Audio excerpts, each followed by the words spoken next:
안녕하세요. 5월 15일 교사후 방송 사회를 맡은 한준희 이은미 인사드립니다. 오늘은 그 발달장애인에 대해서 따뜻한 말씀 전해주실 발달장애인 자립추진위원회 송영숙 전 대표님 모셨습니다. 대표님 안녕하세요. 안녕하세요. 대표님 자기소개 좀 한번 부탁드릴게요. 저는 그 발달 장애인 그 자폐성 장애 1급 아이를 둔 엄마 송영숙이고요.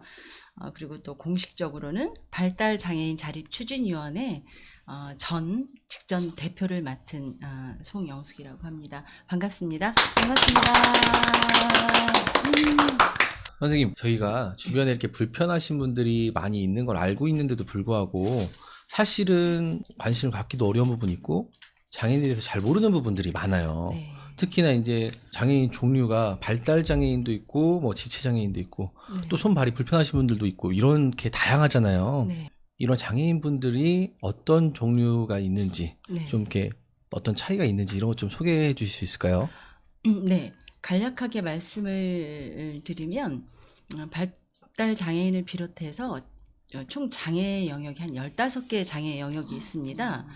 네, 그 중에 한 부분이 이제 발달 장애인데, 저는 개인적으로 발달 장애와 발달 장애를 비롯한 정신 장애, 그리고 시각 청각 장애, 즉 감각이 좀 아프신 분들을 분류를 하는 감각 장애, 그리고 또 손이나 뭐 다리나 몸이 불편하신 분들 이런 지체 장애 이렇게 크게 세 그룹으로 저는 개인적으로 분류를 하고 있습니다. 우리 아이들은 그 발달장애, 그 안에는 또 지적장애하고 자폐성 장애, 그리고 또 전반적으로도 발달이 늦은 친구들을 모두 통칭해서 이제 발달장애라고 이제 그렇게 합니다. 아마 가장 친근하신 게 그 조승우 그 배우가 주연한 마라톤, 그리고 뭐 포레스트 검프, 그 레인맨, 그런 쪽에 나온 그런 친구들을 생각하시면 되겠습니다. 포레스트 검프. 레인맨 되게 잘 봤는데. 포레스트 검프 진짜 최고의 영화예요. 포레스트 검프. 네, 네. 저 레인맨을 되게 재밌게 봤어요. 레이맨도 네, 거기 이제 자폐성 장애인데 이제 그 친구들은 그래도 좀 축복받은 그 자폐성 장애인 거죠. 서번트라고 한쪽 부분에 굉장히 큰 그 능력을 가지고 있는 그런 친구들. 맞아요. 예. 그리고 그러니까 저보다 톰 크루즈도 되게 팬이 팬이었어요. 나왔나요 그때? 근데 톰 크루즈. 톰 크루즈는 아닌가? 아니, 레이맨이 그- 아니에요. 더스틴 아니에요. 호프만이에요. 더스티 호프만도 더스틴 나오고 예, 맞는 것 같은데요. 네. 톰 크루즈 나온 것 같은데. 톰 크루즈는 톰 크루즈 나온 거 그때 톰 크루즈 되게 좋아했어요. 어쨌건 포레스트 검프는 톰 행크스예요. 어. 근데 톰 행크스인가요? 예, 맞아요. 톰 행크스인데 맞습니다. 아니 왜 맞습니다. 근데 톰 행크스 그 포레스트 검프는 왜 한 가지가 아니라 막 다 잘해요? 달리기도 잘하고 막 탁구도 잘 치고 예, 영화니까요. 아 그렇구나. 음. 예. 알겠습니다. 그러니까 그런 영화에 나오시는 네. 분들처럼 장점을 가지신 분들도 있겠지만 네. 장점이 없이 발달 자체만 느리신 분들도 많이 있다는 거잖아요. 네, 저는 그 우리 발달 장애를 표현할 때, 좀 속상한 부분이지만, 그 우리가 병이라고 하면 치료 가능하다, 뭐 치료가 될 수 있다라는 희망이 있는데, 저는 발달 장애, 제 아이가 지금 31살인데요. 우리 아이를 비롯해서 발달 장애 친구들을 보면, 난치, 그러니까 치료가 어려운, 어렵지만 치료가 될 수 있는 그런 난치가 아닌 불치의 병이라고 생각을 합니다. 네, 그래서 굉장히 우리 아이들은 그 15개 장애 영역 중에서도 불치의 병에 가깝기 때문에 가장 어려운 장애 영역이라고 볼 수 있죠. 네, 거기에 대한 대책 마련이 시급하기도 하겠네요. 네. 불치기 때문에. 네, 맞습니다. 네. 근데 처음에 그렇게 되는 그 원인이 뭘까요? 이제 학계에서는 여러 가지 설이 있습니다. 뭐 유전적인, 즉 뭐 기질적인 영향도 있겠고, 뭐 환경 호르몬적인 영향도 있겠고, 그리고 후천적인 영향도 있겠고. 그런데 사실 딱히 뭐 이거다라고 이렇게 밝혀진 원인은 없습니다. 네. 그러니까 이게 어떻게 보면은 밝혀진 원인이 없다는 거는 누구에게나 또 그렇게 될 수 있다는 또 가능성도 있다는 거잖아요. 네, 미국의 어떤 유명한 사람이 그 얘기를 했어요. 저는 이제 어디 이제 강연을 나가거나 뭐 토론회를 할 때 항상 가끔, 뭐 항상은 아니지만 가끔 이 말을 쓰는데 그 사람이 그런 얘기를 했어요. 그러니까 여기서 장애는 이제 모든 장애의 영역을 말합니다. 우리가 문을 열고 나갔을 때 기다리고 있는 거는 장애다. 라는 이야기를 했습니다. 그래서 우리 선생님께서 말씀해 주신 것처럼 그 발달 장애가 그러니까 아기 때부터 주로 생겨나긴 하지만 후천적으로 생겨나는 경우도 저는 많이 봤습니다. 네. 그러니까 저희 같은 이제 젊은 부부들도 저랑 뭐 아내가 정상적으로 있다 하더라도 네. 자식들이 생길 수 있는 가능성이 언제나 내포되어 있는 부분이 있다는 거잖아요.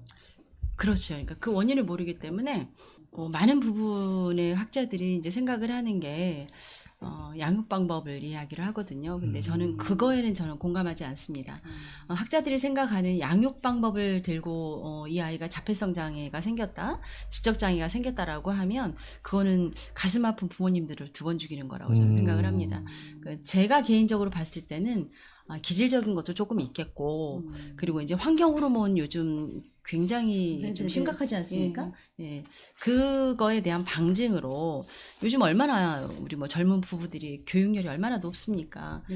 그럼에도 우리 그 발달 장애가 지금 생기는 퍼센테이지가 우리 아이 어렸을 때만 해도 전 국민 한 2% 정도였거든요. 지금은 사회에서 한 5% 정도로 굉장히 이게 높습니다. 그러니까 발달 장애 아이가 생기는 게 물론 거기에는 과거에는 그 우리 친구들이 발달 장애인지 아닌지 부모도 잘 몰랐고, 그리고 의료계에서도 이게 발달 장애라는 게 굉장히 생소했기 때문에 이거에 대한 진단을 내리기가 참 힘들었기 때문에 발달 장애 아이들의 수가 적었을 수는 있겠지만 그런 걸 다 차치하고라도 굉장히 지금 많이 발생을 하고 있다. 제가 이런 말씀 드린 이유가 뭐냐면 네. 보통 사람들 같은 경우에는 이런 거에 관심을 갖기가 어려운 부분들이 있잖아요. 네. 근데 제가 아까 말한 부분처럼 생각을 하면 누구나 우리 아이가 이럴 수도 있겠구나라는 생각을 가지면서 네. 더 관심을 가질 수 있을 것 같거든요. 네. 그래서 말씀드린 거고요. 앞으로 이제 발달 장애에 대해서도 또 다시 한번 얘기해 보고 네. 다음 어쨌든 지금 말씀하신 거에 대해서 제가 조금 더 말씀드리고 싶은 거는, 그러면은 아까 양육 방법은 인정하지 않으시되 그러니까 환경 호르몬을 말씀하셨거든요. 네. 그런 거는 이제 먹거리나 우리 생활에 많이 노출이 되어 있기 때문에 저는 그거에 좀 한 표를 두고 싶어요. 왜냐면 요즘에 아이들이 환경으로, 그러니까 먹거리도 그러고 너무 막 그런 레토르트 식품이나 그런 뭐 플라스틱 이런 것들을 많이 접하게 되잖아요. 그래서 요즘 아이들이 태어났을 때 생식기를 2개 가지고 태어난 아이들이 점점 많아지고 있다라고 해요. 그러니까 성의 정체성이 혼란해진 거야. 그러니까 이 자체가 이제 장애를 갖고 안고 태어나는 거잖아요. 그래서 그런 것들이 이제 부모들이 먹거리 같은 거나 그런 주변의 그런 환경들 조금 신경 써야 되지 않나, 이런 생각을 하게 됩니다. 네, 미세, 그렇습니다. 미세 플라스틱 같은 것도 요즘 많이 그거 발생하고 정말 중요해요. 네, 그게 맞아요. 이제 몸 안에 들어와서 자기가 알 수 없는 무언가의 부작용이 나온다고 하더라고요. 이제 합성 세제 이런 것들도 화학 예. 첨가물이 엄청 많다라고 해요. 그래서 그런 것들을 조금 주부들이, 아이 엄마들이 지혜롭게 잘 선별해서 사용하신 것도 중요한 것 같습니다. 네. 예. 그럼 발달장애인 자립추진위원회 전 회장님이시잖아요. 네. 그래서 거기에서 어떤 보통 활동을 하나요? 저희는 이제 우리 발달장애 아이들의 그 언어가 좀, 그러니까 우리 모든 언어가 좀 쉬웠으면 좋겠습니다. 그러니까 발달장애인이 알아듣기 쉽게 모든 언어가 새로 나왔으면 좋겠는데, 세계적으로 보면 우리 스위스에서 발달장애인의 그 언어, 그러니까 발달장애인이 이해하기 쉽게 한 생활 언어를 따로 만들고 책을 따로 만들고 한 가장 좋은 선례가 있습니다. 그래서 저도 이제 그걸 좀 따라 했는데요. 그냥 말 그대로 발달 장애인의 자립을 추진하기 위한 위원회입니다. 예. 그러니까 발달 장애인의 자립이라고 하면 우리가 발달 장애인 따로 자립을 떼어놓고 생각을 했을 때 비장애인이나 장애인이나 모두가 다 인격적 자립, 그리고 경제적 자립, 그러니까 모든 자립이 궁극적인 목표일 거라고 생각을 합니다. 그 자립을 통해서 내가 행복해지는 거라고 생각을 하는데요. 특히 우리 자립이 우리 발달장애인에 대해 한해서는 이 자립이 뭐 장애인 노후도 마찬가지입니다만 굉장히 힘든 과제라고 생각을 해요. 힘든 과제라서 그 과제를 추진하기 위해서 만든 위원회입니다. 그럼 이 위원회는 언제 만들어졌고 네. 얼마 많은 사람들이 함께 하는지, 그리고 대체적으로 어떤 활동을 더 구체적으로 하는지 그런 것 좀 말씀해 주세요. 네, 저희가 이 발달장애인 자립추진위원회 전신이 있습니다. 2011년도에 전라북도 장애인 평생교육기관 설립추진위원회를 만들었습니다. 그땐 제 개인적으로는 우리 아이가 고등학교 1학년 때였기 때문에 고등학교를 졸업하면 우리 아이가 갈 곳이 없는 그런 막막함이 있었습니다. 평생 교육이 왜 비장애인들에게만 평생 교육이 돼야 되는 거고 우리 장애인들에게는 왜 평생 교육이라는 것이 평생 교육에서 왜 소외돼야 되는지 전 이해할 수가 없었습니다. 가장 많이 필요한 건 사실 우리 발달 장애인을 비롯한 장애인들이 평생 교육이 훨씬 더 많이 필요하다고 생각을 합니다. 제가 이런 말씀 드리기는 외람되지만 모두 다 알고 계신 얘기지만 교육이라는 게 우리가 교육을 통해서 좀 전에도 말씀을 드렸지만 교육을 통해서 우리 인간 개개인의 복지를 실현하고자 하는 게 교육의 궁극적인 목표이고 최소한의 인간다운 삶을 살게 하기 위한 그 방법을 배우는 게 교육이라고 저는 생각을 하거든요. 근데 우리 아이들의 그 시간과 비장애인들의 시간은 굉장히 다릅니다. 우리 아이들이 신호등을 보고 저게 빨간불이고 노란불이고 초록불이고라고 익힐 때는 어떤 아이는 우리 아이들 중에서 굉장히 다양합니다만 어떤 아이 같은 경우 우리 아이 중에서도 일주일이면 습득하는 아이가 있는가 하면 평생을 가도 습득을 못하는 아이가 있습니다. 네, 그러나 비장애 아이인 경우에는 한 5분, 10분, 아니면 그 이하의 시간이 되겠죠. 이게 교육의 시간은 다릅니다.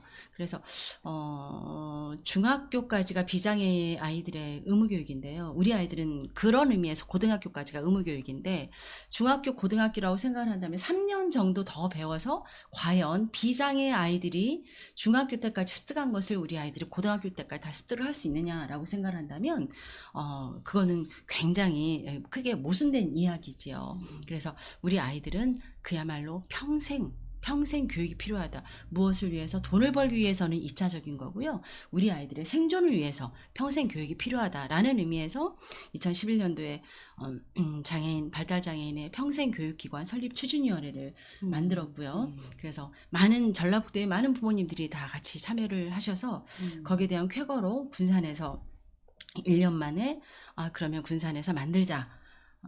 평생교육기관을 만들자라고 해서 지금 저 하구뚝 채만식 문학관 옆에 있는 걸 만들기로 했습니다. 그리고 13년도에는 그러면 거기에 대한 준한 조례가 있어야 되는데 군산시에서 굉장히 선언적으로 군산시 발달장애인 평생교육 지원 조례를 만들었고요. 그리고 이제 14년도, 그러니까 저희 단체가 11년도에 생겼으니까 한 3년 못 돼서, 만 3년 못 돼서 14년도에 발달장애인 평생교육 기관하고 장애인 체육관하고 착공하게 되는 그런 엄청난 일을 저희 기관이 만들었다고. 정말 엄청난 일을 하셨네요. 네. 보통 일이 아니었을 것 같아요. 네, 그래서 2018년도에 이제 학습관이, 그러니까 발달장애인 평생학습관이 지어졌기 때문에 저희의 그 전신인 발달장애인 평생교육기관 설립 추진은 이미 끝났잖아요. 그래서 그러면 이거는 이제 끝냈으니까 이제 우리 단체 역할을 다 했다라고 생각을 했는데 이제 후배들이 이렇게 끝내기는 너무 아쉽다라고 말씀들을 많이 들어오셔서 그러면 우리가 자립에 대해서 한번 고민을 해보자라고 만든 게 발달장애인 우리 자립 추진위원회입니다. 네. 그러니까 발달장애인 그 친구들이 군산과 또 전북 다 토탈해서 그 얼마나 되나요, 숫자가요? 일단 군산 지역에만 발달장애인 그러니까 0세부터 100세까지로 제가 말씀을 드리겠습니다. 통계적으로 지금 작년 통계로 보면 1,800여 명 가까이 됩니다. 1,700 몇십 정말요, 명 생각보다. 군산에만요? 네, 군산에만 그렇고요. 이게 인구 저희가 지금 군산이 한 25,6만 되지 않습니까? 네. 그 인구 대비해서 이제 생각을 하시면 돼요. 너무 전주는 훨씬 더 많고요. 네, 정말. 익산도 2,000명 정도 넘는 것 같고요. 예, 전국적으로 보면은 24, 5만 되는 것 같습니다. 그러니까 아까 말했던 그 4, 5% 정도 비율이니까 네. 군산에 이 정도면 네. 다른 도시는 또 그 이 정도가 될 것이다. 네. 계속 확산되는 추세이기도 계속 하죠. 예, 안타깝지만 계속 이렇게 많아지고 있어요. 예, 그, 너무 안타깝네요. 네. 요즘은 또 ADHD라고도 네네네. 많이 들어보셨을 예. 거예요. 네.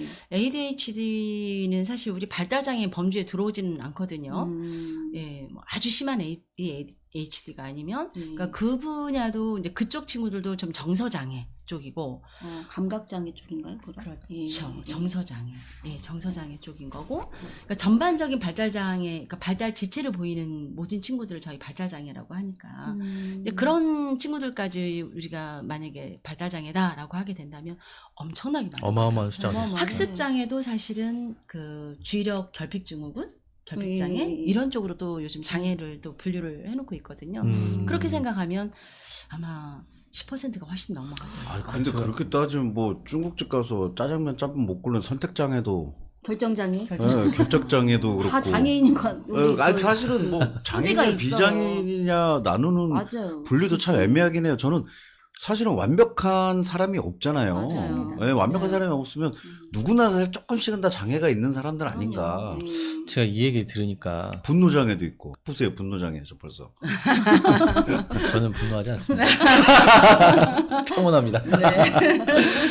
이제 아이였을 때는 저도 애기를 키워보면서 알지만 얘가 이게 똑바로 잘하는지 안 잘하는지 잘 모르잖아요. 네. 어느 순간에 아 우리 아이가 좀 아픔을 갖고 있구나 이런 생각을 갖게 되는 뭐 계기가 있다거나 아니면 그런 뭐 진단을 받는다던가 해서 그런 것들이 있을까요? 이게 부모님들의 입장에서. 굉장히 좋은 질문을 해주셨어요. 제가 사실은 이런 생각까지는 못하고 나왔어요. 저는 이 방송에 나와서 많은 시민들, 많은 분들이 보셔서 우리 발달장애인에 대한 이해, 뭐 마트에서 우리 아이들을 봤을 때 좀 더 따뜻한 시선을 좀 주셨으면 좋겠다라는 그거 하나면 되겠다라고 생각을 했는데 지금 굉장히 좋은 질문을 해주신 게 개인적으로 저희 아이를 제가 12개월 때 알았습니다. 우리 아이가 생후 네. 돌 때 안 거네요. 네, 돌 때 알았는데요. 12개월 때 병원을 가니 한 6개월 더 있다 오십시오라고 했습니다. 그러니까 18개월 때 가서 진단을 받았는데요. 가장 큰 특징으로는 이제 우리 아이 같은 경우는 발달 장애 중에서도 자폐성 장애이기 때문에 사회성이 없어요. 그러니까 발달 장애 즉 자폐성 장애의 가장 큰 특징이 아기 때는요. 불러도 돌아보질 않습니다. 네. 집중력이 좋잖아요. 그런 친구들이 하나 이렇게 몰입하는 거를. 네. 네. 그래서. 그러니까 제가 지금 이 말씀을 드리는 건 혹시 아이를 이제 어린 아이를 키우시는 아기를 이제 막 낳으셨거나 그런 분들 좀 주의 깊게 좀 들으셨으면 좋겠는데요. 네. 그러니까 제 경험입니다. 그리고 제 주변 우리 회원분들의 그 모든 경험을 모아서 아마 그 병원에서의 말씀하시는 것보다 훨씬 더 낫지 않을까 감히 말씀을 드립니다. 네. 그러니까 불러도 대답이 없고요. 그리고 아이가 협응이 안 돼요. 눈 맞춤이 잘 안 되고 손은 이렇게 가 있는데 이게 눈이 이쪽으로 가 있질 않아요. 네. 네, 우리가 이걸 주게 되면 이게 눈이 이렇게 가거나 네. 이게 주의가 이쪽으로 쏠리잖아요. 네. 근데 그런 경우도 없고 그리고 언어가 굉장히 늦습니다. 어. 즉 사회적 상호작용 자체가 없는 거죠. 예, 그리고 제때의 언어가 발달을 할 때 좀 발달을 하다가 뭐 엄마 아빠 물 줘 빵 줘 했다가도 갑자기 그 언어가 소실이 되는 경우도 많고요. 하다가도 하다가도. 그래서 어떤 아이들은 대부분의 이제 18개월 우리 아이 같은 경우는 18개월 되면 가장 이르게 발견을 한 경우고요. 대부분이 한 4살, 5살, 뭐 평균적으로 한 3살 정도. 예. 그때까지도 몰라요? 예, 모릅니다. 오. 네. 근데 모르면 이게 뭐가 문제냐라고 말씀을 드리는 게 문제가 굉장히 큰 거죠. 자, 여기는 지금 교사모잖아요. 교육을 예. 사랑하는 모임. 우리 아이들처럼 발달장애 아이들 같은 경우는 가장 중요한 처방은 교육입니다.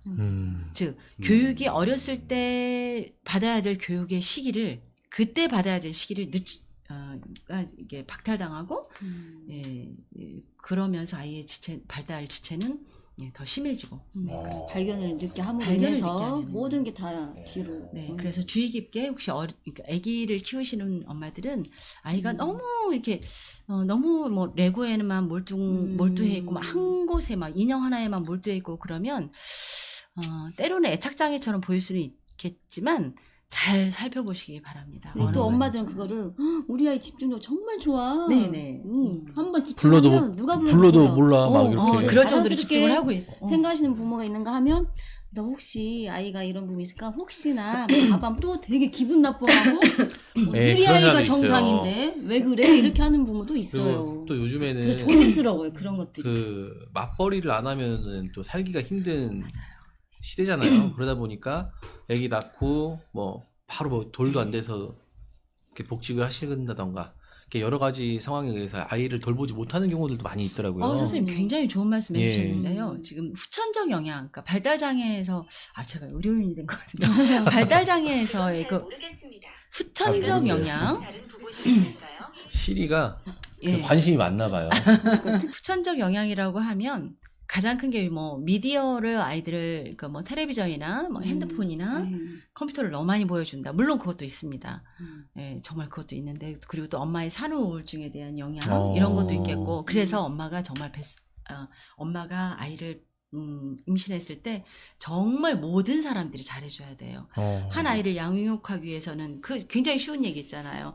온 부족이 다 이 아이를 공동으로 육아를 해야 된다는 것처럼 임신 초기에서부터 정말 많이 편안하게 임산부를 맞아요. 편안하게 태교가 해줘야 정말 되고 중요하다는 예, 거예요. 그리고 나서도 정말 엄마를 편안하게 해줘야 아이가 행복하니까 해야 되는데 이제 그런 부분도 있겠지만 말씀하신 맞벌이에 대한 부분 주 양육자라고 하잖아요. 그러니까 맞벌이를 한다고 하더라도 어쩔 수 없이 베이비시터를 이제 고용을 했을 때 베이비시터 이모들이 자주 바뀐다는 얘기죠. 그리고 외할머니가 키웠다가 뭐 친할머니가 키웠다가 이모가 키웠다가 했을 때 만 3세 이전에 주 양육자가 이렇게 많이 바뀌는 경우에는 정서의 불안이 없으면 이상하겠네. 굉장히 빈도가 확률이 높아진다고 봐야죠. 네, 후천적으로. 그건 후천적인 건데 교육도 네. 그때는 한번 하겠네요. 그 아이들 교육에 있어서 후천적인 거는 그게 적용이 될 수 있다. 네, 그래서 네. 그건 굉장히 큰 후천적 요인이다. 음. 네, 엄마의 산후 우울증 그리고 이제 외부 환경으로는 이제 뭐 컴퓨터나 TV나 뭐 엄마가 우울증에 빠져 저도 그랬으니까요. 텔레비전을 계속 보여주거나 뭐 그래 비디오를 보여주거나 그랬을 때 아이가 이 엄마하고의 눈맞춤을 하면서 상호작용을 해야 되는데 이런 TV하고 컴퓨터하고 하게 되니까 사회성을 잃게 되는 거죠. 게다가 주 양육자가 계속 바뀌면은 아이가 굉장히 정서적으로 붕 뜨게 되는 거예요. 어디 예 의탁할 곳이 없잖아요. 자기 마음을 굉장히 예민한 시절인데 그래서 만 3세 이전까지는 아무리 베이비시터가 잘못해도 잘 달래가면서 써주시라. 한 분이 오래 하실 수 있도록. 네. 그러니까 진짜. 저도 2살 때 생각나네요. 뭐. 아닙니다. 두 그 살 베이비시터가 천재신가요? 바뀌셨나요? 이 사람 저 사람 자꾸 이뻐해서 아유 힘들었었어요. 그 진짜 요즘에 그 맞벌이 같은 거 하면 사실 안 힘든 일이 없잖아요. 집에 오면은 그러니까 부모로서 인내심을 가지고 애기한테 애정을 갖고 이렇게 해야 되는데 자기 몸이 피곤하니까 네. 그냥 유튜브 보여주고 네. TV 보여주고 이런 경우도 많거든요. 근데 아무래도 네. 말씀하신 것처럼 부모의 사랑이나 관심이 제일 많이 필요한 부분이 있는 것 같아요. 그렇죠. 제가 식당에 가보면 특히나 그런 모습 많이 보셨을 거예요. 아이가 돌아다니면서 뭐. 이렇게 이거 핸드폰을 하고 있는 경우. 예, 맞아요. 를 정말 많이 보셨을 거예요. 예. 네. 근데 가족이 다 각자 휴대폰 보는 경우도 많아요. 아니 그걸 떠나서 뭐냐면 그 어른들이 정상적으로 밥을 먹으려면 애기들한테 유튜브를 보여줄 수밖에 없어요. 그래요? 그런 정도의 그러니까 뭐냐면 저뿐만 아니라 대부분의 그 저보다 지금 어린 아이를 가지고 있는 부모들이 그런 얘기를 많이 하는 게 이제 애기를 계속 신경 써야 되잖아요. 예전처럼 뭐 다른 테이블에 가서 막 돌아다니거나 이렇게 못하게 하니까 또 그리고 여러 가지 요인 때문에 그래서 그렇게 안 하게 하려면 애기들 놀이기구가 있는 또 식당들이 많이 요즘에 네. 있잖아요. 네. 뭐 짐 같은 거 있는 그런 데를 간다던가 음. 이렇게 여러 가지 방법을 써서 아이들한테는 아이들의 시간을 좀 보장을 해주고 부모가 부모의 시간을 갖고 이렇게 많이 지금 되고 있어요. 그래서 그런데도 선호를 많이 하고 또 그게 없으면 또 애기들한테 유튜브를 보여주고 이런 경우도 많이 있어요. 대부분 어린 애기들 데리고 있는 그 부모들이 자기 밥을 먹어야 돼요. 자기 밥을. 근데 그러기 위해서 애기들을 다 밥을 먹이고 애기들을 계속 체크하고 이렇게 할 수가 없으니까 굉장히 힘들죠. 예, 그런 부분들이 좀 있더라고요. 네. 그래서 이 발달장애 얘기는 여기까지 하시고 네. 제가 궁금한 게 아까 말씀하신 이런 위원회를 만들어 가지고 하나의 목표를 가지고 같이 달려가고 그 목표를 또 이루고 여러 가지 일을 하면서 어려운 점이 굉장히 많았을 것 같아요. 네. 어떤 어려운 점이 있었나요? 아우, 예. 많죠. 저도 지금 오늘 이 자리를 이제 빌어서 제가 좀 정리를 해봤어요. 내가 우리가 지금 무슨 일을 했지라고 생각을 했는데, 참 감회가 새로웠습니다. 근데 그 중에 이제 가장 어려웠던 거는 제가 우리 아이는 1급이기 때문에 지금은 뭐 심한 정도의 장애인, 뭐 중간 정도 이렇게 좀 나뉘는데요. 저희는 1급이라고 하면 가장 중증의 아이를 중증의 그 장애인을 1급이라고 표현을 했었습니다. 얼마 전까지만 해도. 근데 우리 아이가 제 아이가 1급인데 1급 중에서도 굉장히 심한 1급이었어요. 우리 아이가. 명화학교, 군산 명화학교 특수학교를 다녔는데 명화학교 특수학교 아이들 중에서도 가장 특별한 아이였습니다. 근데 그 아이를 키우면서 그 아이하고 같이 있으면서 일을 한다는 게 첫째는 가장 힘들었고요. 시간을 쪼개야 되기 때문에 힘들었고, 그 다음에 힘들었던 것은 제가 이걸 하자라고 했던 건 제 개인적인 욕심으로는 우리 아이가 고등학교를 나와서 어디 받아줄 데가 없는 거예요. 계속 교육을 시켜야 되는데 우리 아이는 너무 상태가 심하기 때문에 받을 수가 없는 거예요. 그게 이제 효율성하고 이제 연관이 되는데요. 공교육이 아닌 기타 기관에서는 이게 효율성하고 굉장히 밀접하게 생각을 할 수가 있어요. 우리 아이를 선생님이 1대1로 봐야 되는데 우리 아이보다 상태가 좀 좋은 친구들은 3명, 4명, 5명, 때로는 7명을 봐도 괜찮다는 얘기죠. 그렇죠. 그러니까 효율성 문제가 생기는 거예요. 그러니까 우리 아이는 그전에도 정말 많이 거절을 당했고 고등학교를 졸업을 하고 나면 고등학교까지 어차피 이제 국가에서 책임지는 공교육이기 때문에 맡아주겠지만 갈 곳이 없다. 갈 곳이 없으면 우리 아이는 그동안 배웠던 거, 그나마 배웠던 거를 다 모두가 다 잃어버리게 되고 그럼 과연 이 아이가 어떻게 살아갈 수 있을 것인가라는 막막함이 있었습니다. 그래서 개인적으로 봤을 때 이런 우리 아이뿐만이 아니라 이렇게 심한 친구들도 있을 거라는 생각에서 발굴을 하고 그 부모님들하고 대화를 했는데 부모님들이 모두 너무 다 지쳐 계세요. 그래서 이걸 하자라고 하는데 중요한 건 이런 케이스가 하나도 없었던 거예요. 그러니까 세계적으로도 그렇고 전국적으로도 그렇고 발달 장애인만을 위한 평생 교육 기관이 없었다라는 거죠. 어떻게 보면 전 세계 최초네요. 최초예요. 그러니까 저는 이걸 만들 때 공교육으로 하자고 했거든요. 공교육으로 하자. 그러니까 이건 케이스가 없으니까 어머니들마저도 이거 안 돼요. 이거 할 수가 없어요. 그리고 시간이 남으면 하겠지만 우리가 이렇게 너무 힘든 아이들을 키우면서 이렇게 할 수 있는 뼈저리가 없어요. 라는 것이 그분들의 그 미리 좌절하는 것이 저는 가장 힘들었고요. 그래서 그분들을 부스트업 시켜서 계속 이거는 할 수 있다라고 하면서 저도 사실은 힘든데 같이 이렇게 으쌰으쌰 했던 것들이 나도 힘든데 그게 가장 힘들었고 그다음에 또 하나는 이제 이런 걸 가지고 저는 공교육을 목표로 했기 때문에 지금처럼 교육은 교육청이 해야 된다는 저는 명제가 분명합니다. 지금도 그렇고요. 앞으로도 그렇고 전에도 그랬습니다. 그래서 전라북도 교육청에 가서 이거를 만들어 주십시오. 법적 근거도 충분히 있고 이건 만들어 주셔야 됩니다라고 했는데 매번 검토만 했습니다. 전라북도 교육청이. 얼마나 힘든지 우리 아이들이 그리고 제가 아까 생존의 문제라고 말씀을 드렸는데 우리 아이들의 평균 수명이 혹시 몇 살이 되는지 아세요? 글쎄요. 저희가 네, 우리 아이들은 우리 비장애인보다 굉장히 평균 수명이 짧습니다. 그래서 우리가 65세가 이제 노인으로 지금 하는데 지금 65세도 너무 젊다. 그래서 70세로 높여야 된다. 이런 말씀들을 하시잖아요. 우리 쪽에서는 우리 아이들의 노인은 45세로 봅니다. 네.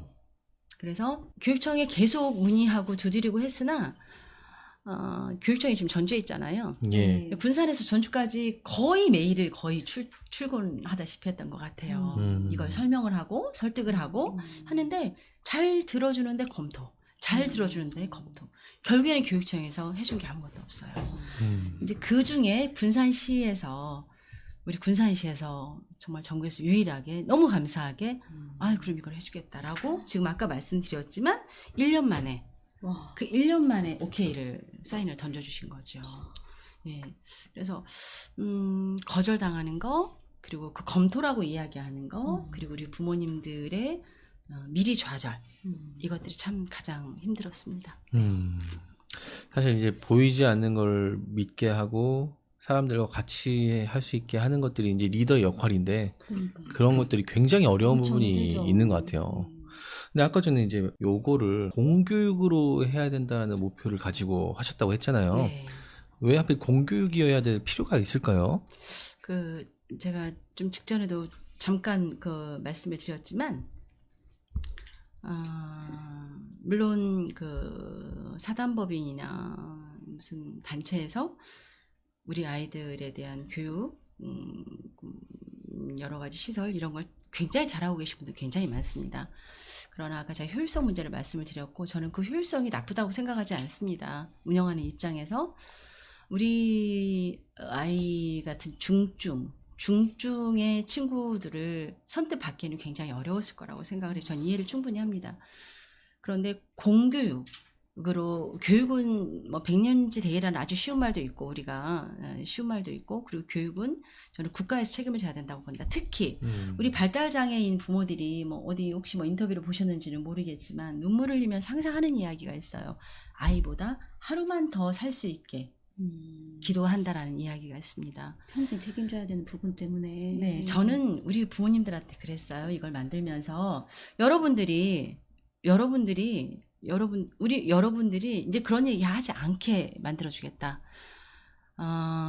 우리가 먼저 죽자. 우리가 나이가 우리 아이들보다 뭐 작게는 20년, 뭐 많게는 30 몇 년 더 많으니 우리가 먼저 죽자. 왜 우리 아이들을 우리가 먼저 보내야 되냐. 자식을 가슴에 묻는다는 게 그때부터는 지옥인데 그런 거 만들지 말자. 뭐 일례로 뭐 가끔 보시면은 엄마가 아이를 죽이고 엄마도 따라 죽고 맞아요. 엄마가 또 죽다가 뭐 자살 시도를 하다가 뮤스에 그쳐서 징역형을 살고 이런 뉴스 가끔 보셨을 것 같은데요. 저희는 그걸 정말 가슴으로 이해를 하고 있습니다. 그래서 우리가 죽더라도 우리 아이들에 대한 교육의 책임, 즉 생존의 책임은 국가가 져야 되는 게 맞다. 물론 국가가 위탁을 하고 있어요. 이제 뭐 개인 사단법인이나 뭐 단체 쪽에서 위탁을 주고 있지만 우리 중증 아이들 같은 경우는 특히나 더 훨씬 책임이 강한 공교육으로 해야 되는 게 맞다라고 해서 공교육으로 지향을 했습니다. 네. 그 아까 말씀하신 이제 내용 중에 그 네. 이제 군산에서는 이렇게 지금 진행이 된 거잖아요. 네. 그러면 군산은 이렇게 표현이 되나요? 뭐 친장애인 어떤 수준이 뭐 전국에 있는 다른 도시에 비해서 어느 정도 된다고 생각하세요? 어느 신문에서 이제 저를 인터뷰한 적이 있어요. 몇 년 전인데요. 그때가 아마 한 2013년, 14년 이 정도 되지 않을까 싶어요. 제가 정확한 건 모르겠습니다만. 군산을 표현할 때 자폐인의 성지라고 표현을 했습니다. 네. 그리고, 그 언론 인터뷰를 할 때도 그랬고, 그 뒤로도 계속 군산은, 발달장애 부모들의 로망이라고 봐야 됩니다.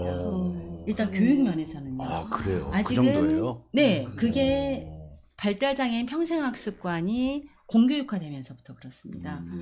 그래서 제가 알고 있기로 저는 뭐 이제 지금 이제 코로나 시대 때문에 한 2년 제가 그 못 움직였는데요. 그 전에는 전국에서 그 전국 여러 곳에서 그 제가 그 부모 강의를 이렇게 다녔는데요. 그분들은 항상 물어보시는 게 그래요.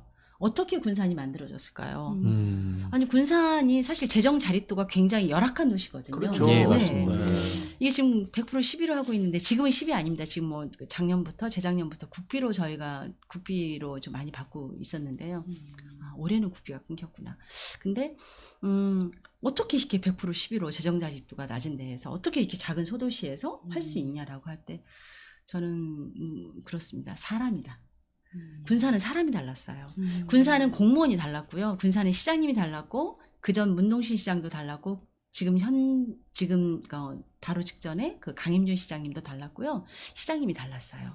시장님이 달랐고 즉 그 정책 결정자가 달랐고요. 공무원분들의 마인드가요. 제가 이래도 되나 싶을 정도로 너무 미안할 정도로 앞서 계세요. 발달장애인. 저는 그래서 어디를 가든 전국 어디를 가든 그 얘기를 하면 그래요. 군산으로 이사 오고 싶다. 예. 저는 이사 오라고 하죠. 그래서 짬뽕 맛있다고 오라고 그러도 돼요. 짬뽕. 네. 근데 네. 결론을 말씀을 드리면 군사는 모든 부모들의 모든 발달 장애인과 모든 발달 장애인 부모들의 그 로망입니다. 그러겠네요. 네. 아니, 성지라는 표현이 딱 어울리는 게 네. 저희도 이제 종교인들이 성지 순례라고 해서 이제 일부 이렇게 가잖아요. 네, 순례가 와요. 아니, 그렇죠. 올것 같아요. 이 평생 발달장애 평생 평생학습관을 네. 여기밖에 없으니까 이곳을 순례를 해가지고 이걸 보고 가고 이걸 이런 식으로 또 만들었으면 좋겠다. 우리 지역에도 네. 있었으면 좋겠다. 이런 생각을 하고 가게 되잖아요. 그렇게 해서 많이 추진들을 했고 저희 조례를 많이 가져갔고요. 음. 이제 부모님들이 막 쪼르니까 막 경기도 같은 데에서도 그 도의회 의원들도 오고 시의회 의원들도 오고 부모님들도 많이 오시고 굉장히 많이 코로나 전에는 정말 우리 아이들이 공부를 못할 정도로 많이 들어오셨어요. 네. 그 말씀하신 이제 경기도에 예전에 장애인 부모님 막 무릎 꿇고 막 그랬던 게 시흥이었나요? 전국에서 그랬습니다. 전국에서 그게 전국 서울에서 그랬어요. 서울에서 그랬어요. 네, 이제 그 서울에서 이제 그 사건은 혹시 잘 알고 계시나요? 예, 뭐 무릎 꿇고 막 울고 막 이렇게. 네, 왜 무릎 부모님들. 꿇었는지 아세요? 그게 뭐 안 해준다고 뭐. 이제 우리 장애인 부모님들이 뭐 최근에도 삭발을 하셨지만 삭발도 많이 하시고 이제 그런 거를 많이 하세요. 많이 하시는데 이제 그때 하셨던 거는 학교를 특수학교 거기 아마 강서구일 것 같은데요. 제 기억으로는 그 강서구인지 강동구인지 잘 기억이 안 나요. 서울에서 특수학교를 그쪽에 지어야 되는데 그쪽 그러니까 있는 학교를 리모델링해서 해야 되는데 그쪽 주민들이 반대를 했어요. 네. 특수학교 못 들어오게. 이제 그런 과정에서 이제 무릎을 꿇고 그러니까 원래 좀 기존에 가슴 아픈 있었던 일이죠. 거를 리모델링을 하는데 네. 그러면은 그걸 반대했다는 거 그걸 나가라는 얘기인가요? 들어오지 말라는 얘기였죠. 그러니까 그 특수학교가 못 들어오게. 원래 있던 학교는 아마 제가 그것까지는 잘 모르겠습니다만 아마 비장애인 학교가 아니었을까라는 생각을 합니다. 네, 근데 그러니까 이제 특수 그걸 아까 특수로 이제 말씀드렸듯이 바꾸려고 했는데 그럴 가능성이 있다. 네, 지금 이제 음. 특수교육 대상자라고 하는데요. 저희가 학령기 아이는 아이들을 제가 특수교육 대상자라고 저희는 표현을 하는데요. 특수교육 대상자가 아까 말씀드렸듯이 우리 아이들은 2%였는데 지금 4, 5%로 지금 그보다 훨씬 더 이상 많이 늘어나고 있기 때문에 학교가 많이 필요하지요. 군산 실증 어떤 거 명학교 딱 하나 있죠. 군산은 지금 명화학교 하나가 있는데요. 아이고. 군산이 제가 학교 명화학교 운영위원장을 했을 때 네. 그때 한 80에서 100명 정도였어요. 지금은 한 150, 60명 가까이 데리고 있는 걸로 알고 있습니다. 특수교육 대상자가 그러니까 장애인 등에 대한 특수교육법에 보면 물론 비장애인도 아마 그런 걸로 알고 있습니다만 특히 우리 아이들 같은 경우는 4667 제도가 있어요. 유치원 아이들은 담임선생님 한 분에 4명을 못 넘고요. 초등학교하고 중학교는 한 반에 6명을 못 넘고요. 고등학생 7명을 못 넘습니다. 이게 법으로 정해져 있어요. 그러면 교실 규모, 교실의 공간도 법으로 정해져 있고 거기에 들어가야 되는데 지금 군산 명화학교가 1980년대도 80년대 그때 건물이거든요. 엄청 낙후됐겠네요. 굉장히 낡았고요. 네. 특수교육 대상자는 늘어나고 있고 예. 학령기 친구들이 몇 명이래요? 아까 1,800여 명 중에서 지금 1,800여 명 중에서 저희 성인이 한 700여 명 빼고 나면 거의 1,000명. 1,000여 명이 있는데도 그걸 수용할 수 있는 건가 아까 근데 1,000명 중에서 또 영유아학, 영유아기 빼고 좀 이제 학령기 지난 영유아기 좀 빼고 나면 한 좀 많이 그래도 있죠. 네. 그런데 거의 아까 몇 명이요? 150명 정도 있는데 이제 나머지 또 이제 이게 중요한 게요. 나머지 지금 그 친구들은 그럼 어디로 가 있느냐라는 그러니까요. 각 거죠. 학교에 특수반이 있는데 특수반이 있죠. 너무 이제 학교 측에서는 그냥 소외되는 반 같아요. 이 맞아요. 아이들이며 또 여러 가지 선생님들 입장에서도 그냥 그렇게 협조를 안 하는 걸로 알고 있어요. 그래서 너무 안타깝더라고요. 그러니까 통합교육의 지향인데요. 네. 통합교육은 분명히 가야 되는 건 맞습니다. 우리 그 장애인들, 발달장애인을 비롯한 장애인들이 이 사회 구성원에서 아까 말씀을 하셨지만 그냥 아무 스스럼 없이 장애다 비장애다 이런 거 구분 없이 저분은 저게 불편하고 이분은 이게 그쵸. 불편하고 그렇게 살아가는 게 굉장히 이상적인 그 사회인 거죠. 그것 때문에 이제 통합교육을 지향을 하는데요. 저는 아직 준비가 안 돼 있다라고 말씀을 드리고 싶어요.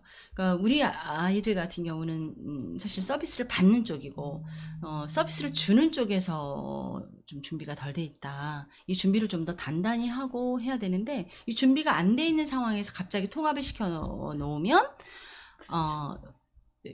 불상사가 많이 발생을 하죠. 네. 그러면 이제 부모님들은 이 아이를 학교를 못 보내는 거예요. 네. 못 보내니까 그러면 어디로 가야 되겠어요? 그러니까 비장애인 학교 특수반에 있다가 명호학교로 와야 되잖아요. 맞아요. 근데 명호학교에는 티오가 없어요. 자리가 없어요.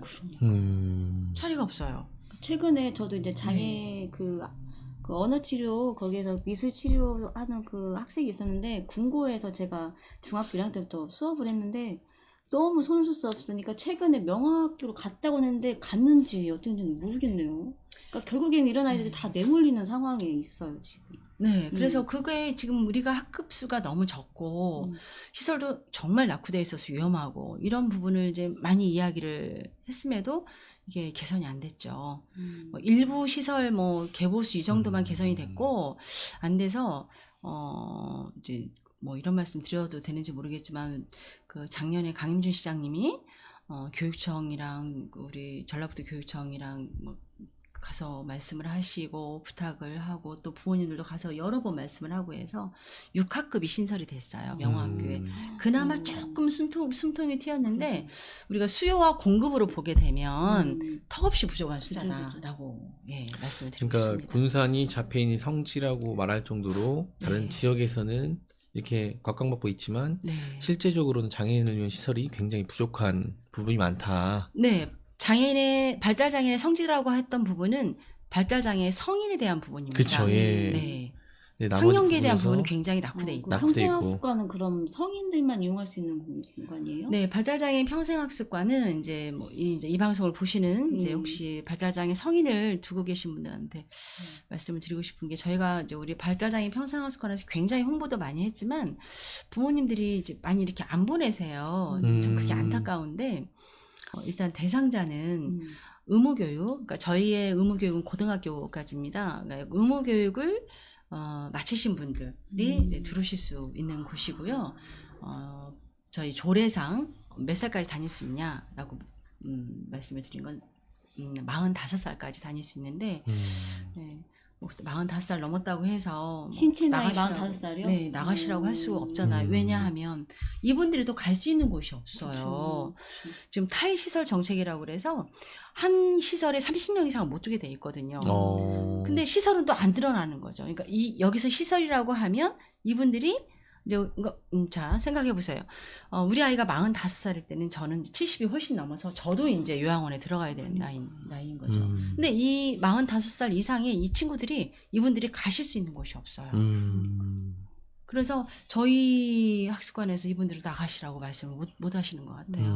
안타까운 마음이 있습니다. 학습관 평생 학습관이니까 평생 책임져줘야죠. 맞습니다. 그죠? 예. 그러나 이제 평생으로. 제가 생각을 할 때는 그러면 이 매년 졸업하는 이 친구들은 어떻게 할 거냐는 또 과제가 생깁니다. 점점 숫자가 늘어날 거예요. 그렇지요. 그래서 저는 제2의 평생학습관, 제3의 평생학습관이 많이 생겼으면 특수학교도 좋겠습니다. 포함해서요. 네, 많이 생겼으면 좋겠습니다. 개수도 많이 생길 필요가 있고 또 그 이후에 사람들도 또 필요한 부분이 있고 또 학교를 졸업한 이제 새로 들어오는 사람들을 위한 공간도 또 필요할 수 있고 네. 여러 가지 고민들이 많이 더 필요한 부분이 있네요. 네. 그럼 평생학습관에는 몇 명이 이렇게 인원 제한이 있어요? 저희가 공간상으로 보면 저희가 반이 4개가 있어요. 네. 4개가 있는데 그쪽에서 프로그램을 이제 저희가 프로그램 베이스인데요. 오전 프로그램, 오후 프로그램을 다 받는 친구들은 한 50명 정도가 되고 그 다음에 이제 시설에 있는 친구들 그리고 또 이제 프로그램을 1개, 2개 이제 받을 수 있는 친구들 네. 그리고 또 예, 장애인 체육관도 이제 우리 쪽 발달장애인 친구들이 오셔서 농구도 하시고 요가도 하시고 뭐 여러 가지 프로그램을 하시거든요. 네. 예, 그런 뭐 요리 프로그램도 하셨고 이런 분들까지 다 하면 작년 기준으로 보면 이제 한 400명 정도 많이 하셨다라고 공간 하더라고요. 활용이 되네요. 다행히. 네. 그리고 이제 찾아가는 서비스도 저희가 했습니다. 제가 한 건 아니고 저희 분산시에서 분산시 발달장애인 평생학습관에서 재택이라고 이제 우리 친구들은 저는 이동이 정말 힘들잖아요. 네, 맞아요. 누워서만 있는 친구들도 굉장히 그러니까. 있어요. 네. 많이. 그분들도 저는 충분히 교육을 받으면 받으면 충분히 좋아질 수 있다라고 생각을 하거든요. 그래서 그분들한테 또 찾아가는 서비스도 합니다. 발달장애인 평생학습관에서 선생님이 찾아가셔서 공부를 가르치시는 거죠, 교육을. 부모님들은 정말 아까 전에 좋은 말씀해 주신 것 중에서 일부러 안 오신다고 이렇게 표현을 하셨잖아요. 네. 그러면 이제 자기가 아이가 이런 상태인데 왜 오지 않는 이유가 따로 있을까요? 우리 친구들이 나이가 먹으면 같이 부모님도 나이가 먹는 거죠. 그래서 제가 처음에 말씀을 드렸듯이 우리 아이들은 거의 불치에 가깝다라고 말씀을 드린 게 사실 희망이 별로 없어요. 그러니까 발달장애인 평생학습관 한번 오셔서 우리 친구들이 정말 열심히 공부하고 잘 생활하는 모습을 보면 그러지 않으실 텐데 한 번만 오셔서 좀 봐주셨으면 좋겠어요. 네. 그래서 우리 발달장애인 군산시 발달장애인 평생학습관에 이제 우리 공무원분들이 굉장히 홍보를 많이 하세요. 그 집집마다 다 전화를 하시고 꼭 오시라고 하는데도 또 이렇게 안 오시는 분들이 계시더라고요. 참 안타깝게. 그러면 거의 방치 수준일 수도 있겠네요. 저는 방치라고는 생각하지 않습니다. 그럼 그분들 가족들이 다 감당하는 거. 네. 그냥 뭉근히 감당을 하시고 계시는 것 같아요. 네. 근데 우리- 아까 이제 불치라고 하셨는데 네. 혹시 이제 거의 비장애인 수준까지도 좋아진 경우도 있나요? 그러니까 그 친구들은 이제 경계성급이라고 저희가 표현을 합니다. 경계성급인데 그러니까 세상은 이제 저는 이제 장애인 엄마이기 때문에 세상은 비장애인과 장애인 두 부류를 저는 나누고 있다라고 봐요. 근데 경계성급 친구들이 우리 쪽에 있을 때는 굉장히 거의 정상에 가깝다라고 하는데 이 친구들이 물론 교육을 받아서 경계성급이 되는 경우도 간혹 있습니다. 예, 간혹 있어요. 근데 저희가 생각할 때는 이 친구는 좀 시작이 좀 달랐다 우리 아이들하고는 좀 그럴 수도 있어요. 물론 교육을 좀 빨리 시작했을 수도 있겠고 물론 이 친구들이 교육을 안 받았다라고 가정을 하게 되면 굉장히 상태가 안 좋았겠죠. 그러나 완벽하게 비장애인이 된다라는 케이스는 저는 아직은 그렇게 본 적은 없는 것 같아요. 한 번도 없다. 예, 혹시 템플 그램딘이라고 아시나요? 몰라요. 템플 그램딘이라고 외국의 그 자폐성 장애인 분이 계세요. 근데 그분 같은 경우는 거의 서번트에 가까운 이제 그 서번트에 가까운 분들은 굉장히 한 가지의 능력이 굉장히 높기 때문에 그분들은 그걸 가지고 사회생활을 할 수는 있겠죠. 근데 도움을 받아서. 근데 제가 말씀드리는 거는 완벽하게 도움 없이 살 수 있는 상황을 저는 탈출이라고 생각을 하거든요. 장애 탈출. 근데 만약에 그런 발달장애 그런 성공 사례가 있다면 저한테 이 방송 보시고 좀 말씀을 해주시면 제가 다음에 인터뷰나 다음에 뭐 강연 때는 제가 꼭 말씀을 꼭 드리고 싶습니다. 그러나 안타깝게 아직은 제가 그런 사례를 본 적은 없는 것 같습니다. 근데 이제 우리 자녀분이 아주 미술에 소질이 있어서 아주 탁월하게 네. 능력이 있다고 들었어요. 개인전 할 정도로 좀 우리 아드님 소개 좀 조금 해주세요. 네. 부끄럽습니다. 저는 우리 아이가 아까도 말씀드렸듯이 굉장히 심한 자폐성 장애인인데요. 지금도 많이 심한 자폐성 장애인입니다. 그런데 이 또한 저는 교육의 힘이었다라고 생각을 해요. 정말 심한 장애인이 이 정도까지 오게 되기까지는 선생님들의 공이 저는 100%다라고 저는 여깁니다. 그래서 굉장히 감사하게 여기고 있고 우리 아이가 미술을 그리게 된 계기도 이게 뭐 실명을 말씀드려도 되나요? 네, 맞습니다. 우리 아이가 목양원의 주간보호센터를 다니고 있었는데요. 평생학습관 이게 생기기 전에 그쪽에 미술 프로그램이 한 달에 한 번씩 있었어요. 이상원 선생님이라고 계신데 그분께서 이제 우리 아이가 좀 색감이 좋은 것 같아요. 어머니 한번 시켜보시면 어떨까요?라고 해서 시작을 한 게 한 5년 됐고요. 5년 됐는데 우리 아이가 처음 그린 것이 그 대한민국 장애인 미술대전에서 입선을 했고, 그 다음에 또 입선을 하고, 그 다음 해에 또 특선을 하고 해서, 우리 아이가 이제 이제 조금 미술을 하게 되는데, 저는 그렇게 생각을 해요. 그냥, 우리 아이가 무슨 구상을 그리는 게 아니고, 우리 아이는 비구상을 하는데, 그냥 마음껏 그릴 수 있게 해준 것이 좀 주요하지 않았나. 그래서 저는 우리 아이가 그림을 뭐 잘 그린다라기보다는 그냥 우리 아이의 스트레스 그리고 우리 아이의 생각을 지금 다 그쪽으로 표현을 하고 있는 것 같아요. 저는 우리 아이의 그 개인전을 할 때는 항상 부제를 뭐 개발세발전이다. 우리 아이는 개발세발 그리고 있다. 제가 그렇게 해야지. 뭐 특별히 잘 그리거나 그러는 건 아닙니다. 네. 그래도 제가 작품을 보니까 네. 너무 분위기가 좋아요. 여기 감사합니다. 사무실에 고우의 별이 빛나는 매직 있잖아요. 네. 그거 배경 같은 그런 분위기예요, 사실. 그래 궁금하네요. 느낌이 너무 좋더라고요. 너무 궁금하네요. 네. 사이즈도 엄청 한두 크고요. 작품이 아닌 것 같더라고요. 그래요?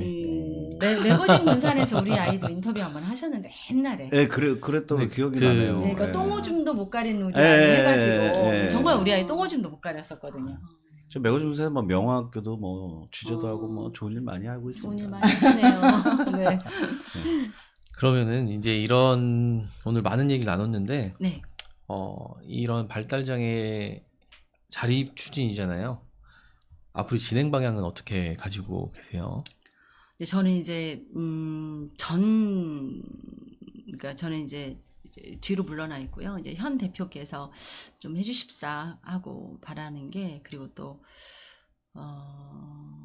우리 회원분들이 같이 해주십사 말씀을 드리는 게 자립 궁극적 자립, 그러니까 경제적 자립, 그리고 우리 아이들의 인격적 자립, 안전한 자립 그런 걸 하기 위해서는 일단 교육이 정말 많이 맞아요. 선행이 돼야 되고요. 그 교육을 위해서 이 평생학습관, 난 저기 뭐 들어갈까 말까, 뭐 줄 서서 근데 줄 서야 되는데 이런 고민 없이 그냥 들어갈 수 있는 이런 평생 교육기관이 전국적으로 정말 많이 생겼으면 좋겠고요. 군산을 비롯해서. 그리고 또 나아가서는 아까 제가 45세를 이야기를 했는데 그분들이 안전하게 살 수 있는 곳이 만들어졌으면 좋겠다.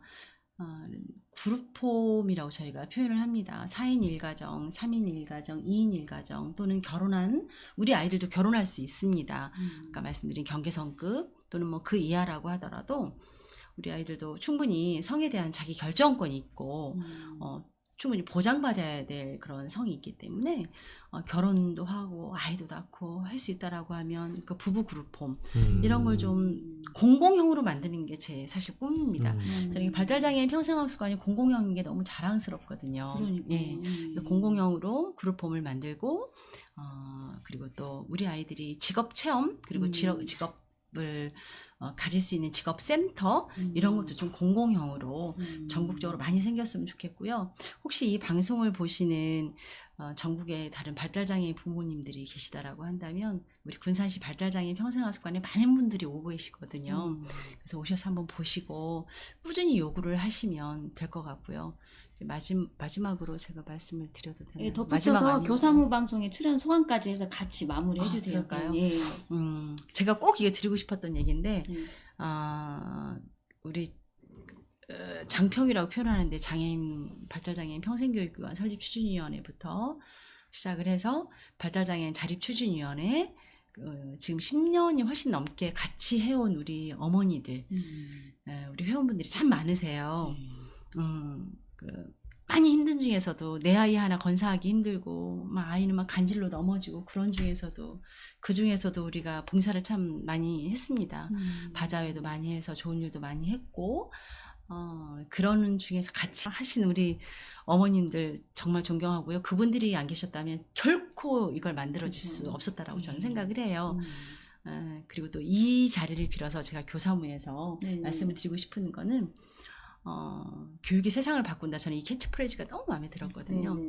교육이 세상을 바꾸고 교육이 우리 아이들을 살게 할 수 있습니다. 우리 발달장애 아이들 충분히 안전하게 엄마 없이도 아빠 없이도 살 수 있습니다. 그런 세상 만들어주시길 바랍니다. 감사합니다. 네. 근데 제가 마지막 좀 질문 하나 해드려도 될까요? 저희 딸이 이렇게 장애인 그쪽 봉사를 하고 싶대요. 막 어리긴 네. 하지만 그런 단체나 그런 데가 있을까요? 굉장히 많습니다. 이제 코로나 시대라 그전에는 막았는데요. 네. 군산에 세 군데의 그 생활 거주 시설이 있어요. 목양원도 있고요. 그리고 나포에 나포 길복 공동체도 있고요.